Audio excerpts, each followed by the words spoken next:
क्षमाचा सर्वांना मनापासून नमस्कार। आज मी तुमच्यासाठी एक कोशिंबीरला छान असा पर्याय घेऊन आलेली आहे। स्क्रीनवर दिसतंय ही काकडी आहे, मी एकदम बारीक अशी चिरून घेतलेली आहे।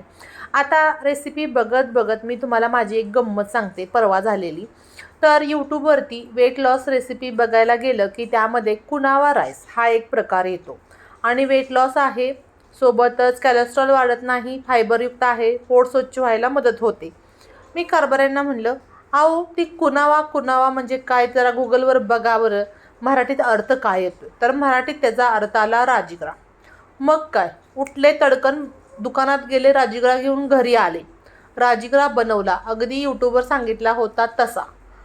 पण माझी रेसिपी इतकी खराब झाली की ती खायच्या लायक सुद्धा झाली नाही। याचा अर्थ काय की कुनावा म्हणजे राजगिरा नाही, राजगिरा म्हणजे कुनावा नाही। प्रत्येक वेळी गुगलवर विश्वास ठेवायचा नाही।